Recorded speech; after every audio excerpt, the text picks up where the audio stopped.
This is Candid Conversations with Dr. Mayfield, a podcast that resources families and friends with tools to have important conversations about mental and emotional health. This show is sponsored by Mayfield Counseling Centers, helping you find clarity, hope, and purpose. Here's your host, Trevor Sheeran. Thank you for joining us on Candid Conversations. I am Trevor Sheeran, and as always, I am joined by Dr. Mayfield. How's it going? We're excited to come to you again and realizing that maybe we should stop recording at such early hours of the day. I know. I don't look this tired all the time, I promise. Oh, man. But maybe I do. I don't know. I don't know. Whenever it's this early, I'm not paying enough attention to you to say if that's true or not. Today we're talking about the importance of fellowship. And this may tie into a lot of conversations we've had in the past about relationships, but I think that there may be some subtle differences between relationship and fellowship. So you mean I can't be an introvert and stay in my house all the time reading my books and playing whatever? I think if that is true of you, I don't think that that's not true. I think that there are a few people in the world who are able to do that. I just don't think that any of them would listen to this podcast. No, sure, right. Touche. Because there are people who will go out and they will live in Alaska. Oh, have you seen that show on TV? Totally off subject. I've heard about it. It's called Life Below Zero, and it follows like 6 families that live right around the Arctic Circle. Oh, no. I've heard about the one where the guy goes and buys a cabin in Alaska, but not that No, one. this one's fun. It's actually, there's a family, and then there's like 2 or 3 families and other individuals, and they live in the remotest parts of Alaska. It's pretty fascinating, they wouldn't be listening to this podcast. No. And even then, they've got relationship and fellowship with the people that they're around that, unless they're by themselves, have this kind of crazy idea that they should go live in the Arctic. There's this one guy on the show that I'm like, yeah, dude, I think you're probably good out there because you're just a little bit nuts. Yeah. Well, I think it probably takes a little bit of something to get to that point. So apart from the 1% of humanity and the rabbit trail we just went on. Yeah. What kind of, because we've talked about this from the perspective of mind science. Mm-hmm. Why is it important that people are in a relationship with other people? That's how we were created. I mean, plain and simple. We were designed to be in relationship with other people, and we function at our best in a safe, trusting relationship. Now, I put safe and trusting there because we can say we have fellowship, but we're yelling at each other and then we're, engaging in putting each other down, whatever. I mean, know those relationships where you're like, I don't know if you guys should be like in fellowship with each other because you make each other horrible. But it's more so the engaging piece of how we're designed physiologically and mentally and emotionally and spiritually, if we're going to go that way too, that we can't function to our fullest extent outside of fellowship. Yeah. Well, and I think I'm realizing as you're talking about it that for me, when I think of the word fellowship, it immediately goes to Lord of the Rings. Yep. Like it's Fellowship with the Rings, Lord of the automatic Rings. connection. Well, but think about the framework of that movie. It's about a mixed match of ragtag individuals out there to get the ring to the right place and save the world, right? Yep. You've got this group of individuals with one quest in mind, with a purpose in mind, looking out for the best interests of the others. Because we're going to get slightly nerdy here. If you want to hear more about the fellowship and this conversation, go to Praying for Superpowers. Right. But they split up into 3 different groups. And each of those groups is looking out for the best interests of the other groups. Right. And the other individuals in their group. And I think that speaks volumes about what a fellowship or what camaraderie or what a group or whatever it is, whatever you want to call it. I think there's a lot to be found in the Lord of the Rings series about what that should look like, and that it's something that our lives benefit from having. And Americans suck at. Yeah, we're not great at it. We're a pretty individualistic culture. Well, so let's talk about then what are components of fellowship. I mean, if you want to use it, and we can get really nerdy and base it off of the Lord of the Rings stuff. But I think Tolkien and C.S. Lewis and all those that were part of the Inklings group, by the way, if you've never been to the Eagle and the Child in England, best pub ever that's where they met weekly to go over their writings and stuff. But I think fellowship basing off of that takes consistency. Yeah. Right. It doesn't have to be every week, but it has to be somewhat patterned, somewhat expected. There has to be mutuality. Yeah. Right. It can't be, I'm going to go and fellowship with Trevor, but Trevor, please, fill me up and encourage me the whole time and tell me how great I am and all that kind of stuff. No, like there's got to be mutuality. It's not going to be, it can't be one-sided. Yeah. But there has to be kind of a glue, right? I mean, I'm not going to just go fellowship with somebody off the street that I don't know. Yeah. You have to have history. You have to have somewhat of a relationship with, but you have to have commonality, right? I wouldn't find you at a car show, right, fellowshipping with guys that like cars, because that's not your thing, right? No. And I was really proud of you for telling me the kind of car and all that kind of stuff you just bought. But that was because somebody wrote it. Because somebody wrote it down for you. But to be honest, as much as I appreciate you and your friendship, I probably wouldn't go to a Comic-Con. No, because it's just not my thing. I would do it because it's important to you, and if we were fellowshipping, I would go do that. Right, that's the mutuality. If I asked you, Mark, will you please go to this? Yeah, I would say yes because we're friends. I don't know if I would go fellowship with people there on my own. Sure. Right, and so I think it's that commonality as well. Well, and if you look at the Inklings, we explored this a little bit on Praying for Superpowers this week, and. Double dipping. Yeah, double dipping. I think it's such a good conversation. It is a good conversation. Yeah. And there were aspects that I think are really important for this show because they were all Oxford professors. And I mentioned that they were a diverse group, and then Peter reflected to me that they were all white males. But I meant diversity from the way of their fields of practice. There was a doctor, there was an author, a theologian, a philosopher, a poet. And the funny thing is you only hear about Tolkien and Lewis, but there were like 4 to 6 guys. Yeah, and I think they started it up again. Like, there's a new club called the Inklings that meets at the Eagle and Child. But yeah, we only hear about the 2, but there was like the family doctor was involved, and they called him the old quack. And I think that we find a glue, and it's not as obvious as our interests a lot of the times. It may have to do with our values or the things we're passionate in life, and that can add so much value to the group. Sure, and they were unashamed and unabashed to say that they not always agreed with each other, and there are times that they had arguments, and there was, a couple of times I was reading, was it from Tolkien or from C.S. Lewis, that they called each other's work crap. Yeah, I mean, like they brought what they were writing and working on, and they're like, nope, this sucks. Yeah, Well, and J.R. Tolkien had this concept about dwarves and how they would originate, and C.S. Lewis disagreed. Because he had his own. And so I think what happened was C.S. Lewis said that dwarves just popped out of rocks in Narnia because of how silly he thought it was in J.R. Tolkien's. Right.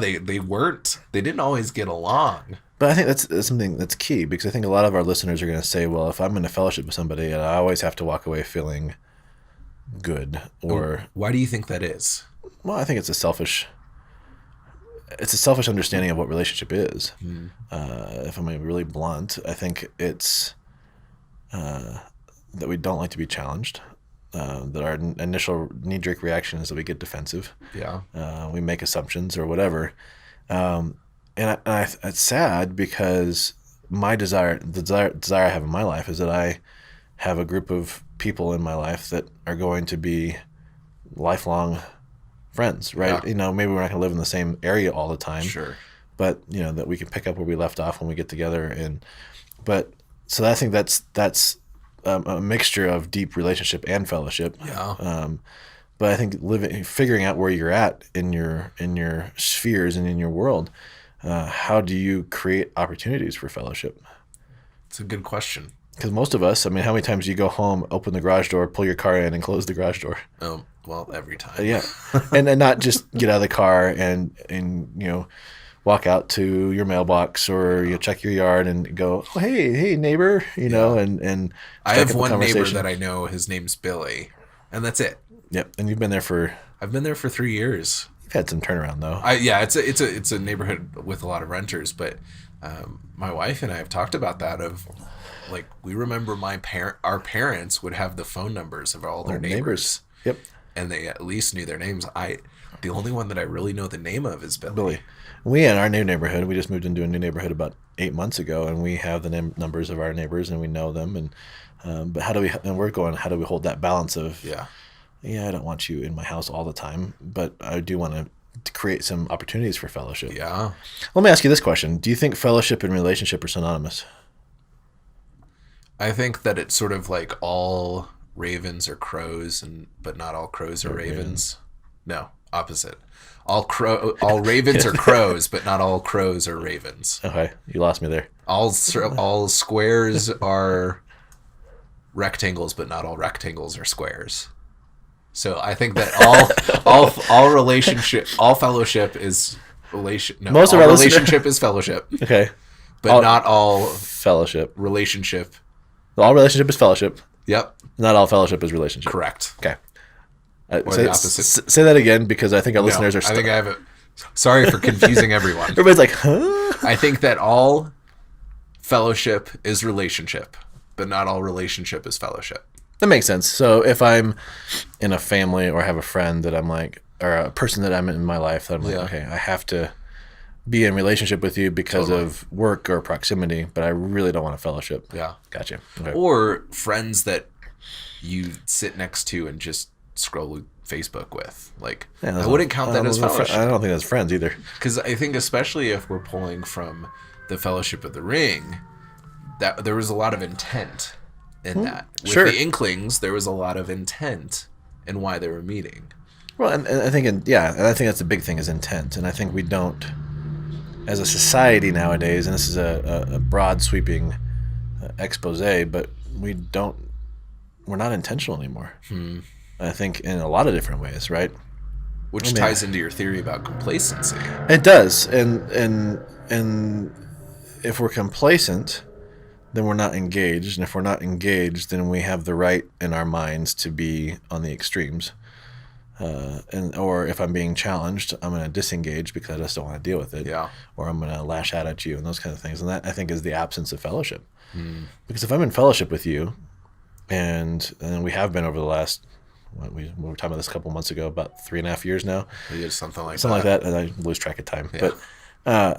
But I am going to assume the best of you 99.9% of the time, because of that. Right. But if I don't have that fellowship piece, or we have that disconnection, or I'm complacent in our fellowship, then that changes. Yeah, and I think what I hear in that is, if we're not intentional about our relationships and our fellowship or groups that we're a part of, it's easy to allow bitterness to come about, to find place in our perspective of those people.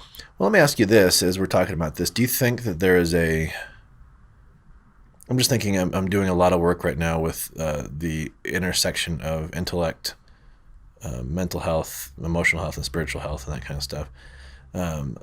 Do you think that there has to be a healthy balance of those four to do fellowship well? Because you've met those people that are really intellectual, and you're like, yeah, I wish you would connect a little bit more to your emotions or whatever. Yeah. But the person that's too emotional, I mean, I don't know. It's just a thought I was. What counseling theory is it with the wheel, where you have the 7 different things that you need in life, and they're like safety and fun? That's reality therapy. Yeah, so I think I'm starting to see the world that way. It's part of my framework for working with clients too. Yeah, that there are primary things that we need in our life, and if one of those things is running on empty, the entire wheel is off. Right.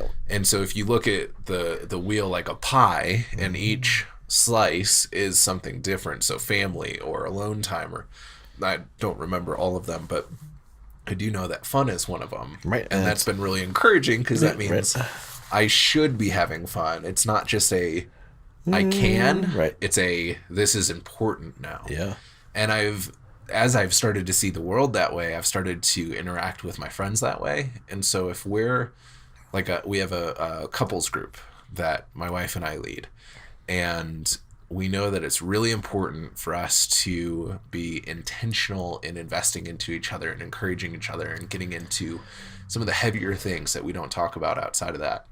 But it's also really important that every once in a while we just go to a park and we play games and there's no real conversation about heavy stuff. It's just fun. Yeah, goofing and yeah, absolutely. So I'd say definitely, I think it needs to be rounded. I think there's a time and a place to have people that fit a certain aspect. So like, I'm not going to go to my professor and look for emotional support or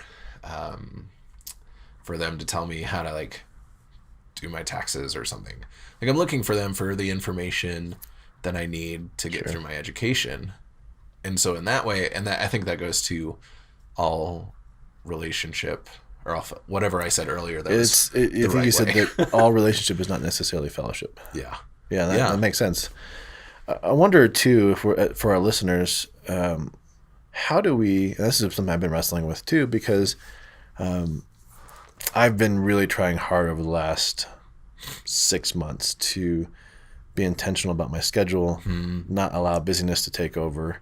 But you look at our American culture, you turn on the news, we were talking about this today. Oh, no, I wasn't talking about you. I was talking to Adam, our inquiry coordinator here at Mayfield Counseling Center, and he walked in, you could just tell he was just pissed. And I said, what's going on? He goes, I just mad at everybody today. People are driving too crazy and they're always, and I'm like, but that's an old man. I know. Well, he's just turned 30.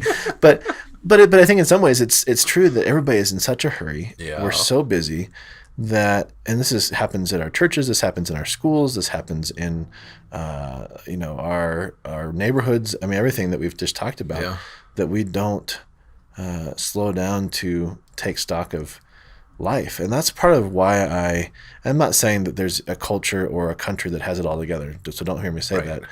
But when I was in the UK, there, parts of the UK, London is very much just like the United States in the sense of its busyness. But you go out into the country, you go to Wales, you go to Scotland, and the pace of life slows down a little bit. And, we were in Wales, and I remember Wales is kind of divided by different valleys. And there's different villages in the valleys based on coal mining and that kind of stuff. We were supporting an organization in one of the valleys and sitting with this old lady, and she goes, heard y'all were coming, and I'm really excited. She didn't say y'all, but we're coming and excited to come and see you. And she goes, I made the trek. And I said, oh, how long did you come? She goes, I came from the next valley over. And I said, how long is that? She goes, oh, about 3 miles. I'm like, that was the trek. But their communities are they slow down, and they're engaged, and there's fellowship and the intentionality, whether it be in the markets or the churches or whatever. But then you also look at how the family systems are developed. Yeah. Right. And it's changing slightly, but you could have 2 or 3 generations living under one roof. Yeah. And that is more intentional than it is what we do here. Yeah. That's just a thought. Well, I think, we've talked about this before, especially with our conversation with Christy Tamelo last season about, please excuse the sirens. Excuse the sirens. We'll just let that go by for a sec. Thank you. Okay. With our conversation with Christy Tamelo, that we've put so much pressure on being successful. And it's a very narrow definition of what success is. And I think a side effect of that is that it's always go to the next step. There's not room for the transitional period. Sure. It's or enjoying the transition period. Yeah, or enjoying being present in that moment that you're in, like we talked about last week, I think. And so like we get out of the car, close the garage, walk into the house because I have to make dinner, I have to do the dishes, I have to do this X, Y, and Z, rather than, oh, isn't it a nice day outside? Well, like today, it's early here in Colorado Springs. Well, not super early. It's not super early, but we've been up since super early. But it's springtime. Yep. I love springtime. Yep. And I was getting out of my car, and I was walking into the office, and I took a deep breath, and I smelled rain. And I just that's my favorite smell in the whole world. Yeah. So I just stopped and just took it in instead of pushed past it going, okay, if it's going to rain today, I'm going outside Yeah. and just kind of absorbing it. Sometimes that allows me to slow down a little bit. And I don't think we do that with relationships very often. Well, no, because I think we feel like we have to accomplish something, right? I think the true indicator for a relationship is how do we do in silence, right? I mean, I know when we first started getting to know each other, we were always talking and we were asking questions and stuff. But we've made a couple of road trips together for speaking engagements, and there was no need or no pressure to have to have conversation because we were comfortable in that space. And I think that's a key indicator for a fellowship is that we don't have to perform, we don't have to be on, we can just be. Good, bad, ugly. There's been times where I've been in relationship with or fellowship with others, and it's like, how you doing? Not so good. Life sucks right now, and oh, okay. Like, I'm not gonna run away from that. Tell me more about it. What's going on? So I think it's, if that made any sense whatsoever, it did in my mind. But I think it made sense. Okay. I'll check when I'm editing. But it's just the idea that we have to have certain things in place. Yeah, it's interesting just to look at how the pressure to succeed in things transcends into, or not transcends, but bleeds over into our relationships with people. Oh, yeah. I don't think that I'd thought about it that way before. No, but how often are you in a relationship where you feel like you have to perform, have to be a certain way? I think pretty often. Right. Yeah. Even if it's not as obvious as others, I think that it's probably more often than I think. Right. Yeah. So I think for our listeners, like, what practicality wise, because I think they're going to start going, okay, how do I develop fellowship? Well, I think you don't think about it too hard. What things are in front of you that you can create? Maybe it's with your family. Yeah. I talk about this with my talks of how often do we create intentional time with our kids and our spouse, sitting around the table. It was my wife's birthday this weekend, and she loves Legos, so we stopped at the Lego store, and the kitchen table has been just one mess of building. Nice. And we sit around the table and just talk and hang out. But that's intentional, right? Yeah. Dinner time around the table is intentional. So start with what's in front of you. Maybe it is your family. Yeah. Then maybe is it a church group, or is it a coworker, or is it a neighbor, or is it maybe you go to a coffee shop often and you see some people that are there regularly. Right. Introduce yourself. I don't think we need to overthink this too much. Yeah. But I think we feel, and I can speak for myself, I know I feel when I'm out of sync in fellowship with others because something's missing. Yeah. You feel it. Or, have a little bit of whiskey and watch a TV show or something like that. But that all the time, you begin to feel the void of relationship and fellowship. Then you're that person in Alaska. Right, exactly. Which some days doesn't sound so bad. Oh, yeah. Yeah. But what else do you, advice-wise, I think that's the biggest one, is don't overthink it. I mean, look around you and see what's there. Yeah. And I think you'll be surprised what you see as well. What I found, too, is I have interests in playing games, board games, Dungeons and Dragons, things like that. And what I've done is I've built this group of individuals who I will send out an invite to 20 people. And there's usually 2 to 4 people that will show up. Yeah. And there's some rotation that happens in that. But I've formed a group of these 20 people who inconsistently come to these things that I do. And what's been wonderful is to see relationships build not only between me and the people that show up, but between everybody who shows up intermittently too. Sure. And in that way, you can kind of be a catalyst for fellowship. And I mean, it's as simple as, hey, I really want to play this board game on Thursday. Is anyone available or want to?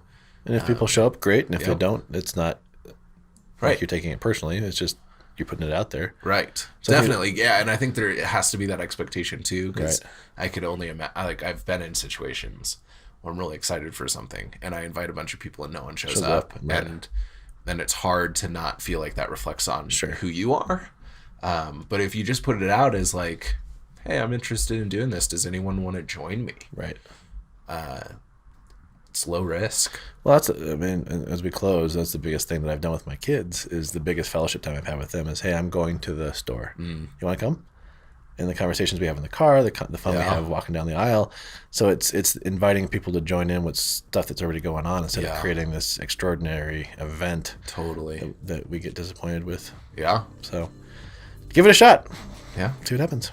Let us know. We'd love to hear from you. You can reach out to us at candid@mayfieldcounseling.com.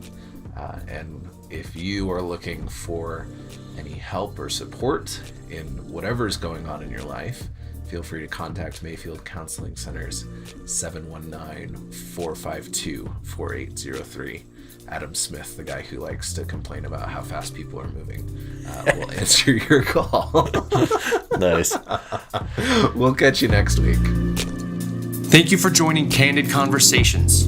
If you would like more information, you can email candid@mayfieldcounseling.com or call 719-452-4803.